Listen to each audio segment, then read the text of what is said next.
अल्हम्दुलिल्लाह, आज एक नए दिन के साथ ला इलाहा इल्ला अंता सुब्हानका इन्नी कुन्तु मिनज़ ज़ालिमीन। ये आज क्या बन रहा है और क्यों बन रहा है, ये तो स्कूल वालों की ही मेहरबानी है। आज शाम को ही मैंने मैदे में छलांग लगा ली। नहीं भाई नहीं, मैंने नहीं, मेरे हाथों ने। पहले मेरी रेसिपी सुन लें।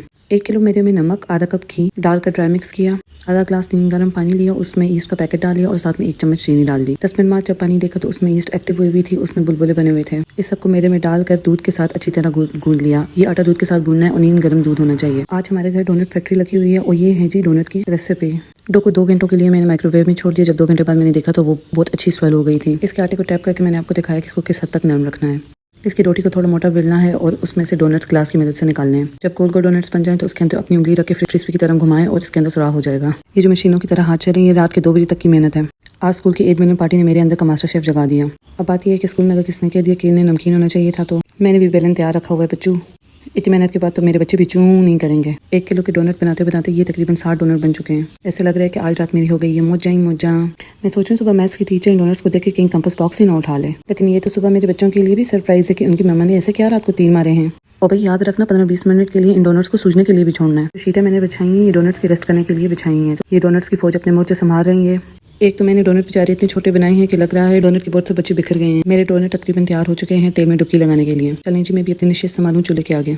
तेल में एक ही दफ़ा पर 5-5 करके डोनट डालने हैं और धीमी दरमियानी आंच पर इन्हें पकाना है। इन्हें ज़्यादा सॉफ्ट भी नहीं करना, ये बाइस से सख्त हो जाएंगे। इस वजह से वक्तन फ़वक्तन इनको पलटते रहना है। एक दफ़ा पर मेरे 7 से 8 मिनट लगे।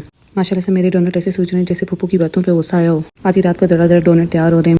ये डोनट्स ऐसे सूझ रहे हैं जैसे बच्चों का रिजल्ट आने के बाद माँ बाप का मुंह भी ऐसे ही सूझा होता है। माँ बाप तो बच्चों के लिए ना दिन दिखते ना रात दिखते हैं। बस अल्लाह हमारे बच्चों को हिदायत देते कि सिर्फ डोनट ही नहीं खाने, रिजल्ट भी लाने हैं। मैं डोनट्स का टोकरा उठाकर नेक्स्ट सेशन के लिए चली गई। ये पहले यहाँ ठंडे होंगे, फिर इनकी डेंटिंग पेंटिंग स्टार्ट होगी। अब आ रही है बच्चों की फेवरेट चीज़ की चॉकलेट कोटिंग टाइम। इसके लिए मिल्क चॉकलेट ले ली है और इन्हें छोटे छोटे पीसेज में काट कर एक बाउल में डाल देना। चॉकलेट में थोड़ा सा वेजिटेबल ऑयल ऐड करके माइक्रोवेव में रखना है। 3 या 4 टाइम्स इसे माइक्रोवेव में 30-30 सेकंड के लिए हीट देनी है ताकि मेल्ट हो जाए। हर 30 सेकंड्स के बाद चॉकलेट को सही तरह मिक्स करना है। ये जब सही तरह मेल्ट हो जाएगी तो इसका टेक्सचर बहुत पतला हो जाएगा। ये बाउल बहुत गर्म होगा, अपने हाथ नहीं जलाने और इस बाउल को किस कपड़े की मदद से उठाकर डोनट्स के पास ले जाएं। डोनट चॉकलेट में डुबकी लगाने के लिए तैयार है। मैंने 60 डोनट्स के लिए 200 ग्राम्स का चॉकलेट बार लिया। ये जिस कंपनी की चॉकलेट है इसका टेस्ट बहुत अच्छा है। पहले मैंने कहा कि व्हाइट चॉकलेट भी यूज़ करती हूँ, लेकिन सब बच्चों को चॉकलेट डोनट की बहुत खुशी होती है, इसलिए सिर्फ मैंने चॉकलेट डोनट्स ही तैयार किए।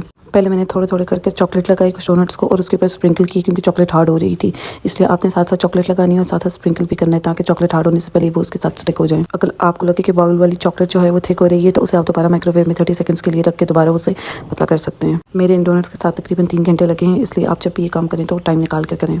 ये जो डो हम डोनट्स के लिए यूज़ करते हैं वही डो हम पिज़्ज़ा के लिए भी यूज़ कर सकते हैं, चिकन ब्रेड के लिए भी और बहुत से बेकरी आइटम्स के लिए भी। इस आटे को गूंद के आप कुछ दिनों के लिए फ्रिज में रख सकते हैं और रोज़ अपने बच्चों को गर्म गर्म डोनट्स बनाकर सर्व कर सकते हैं।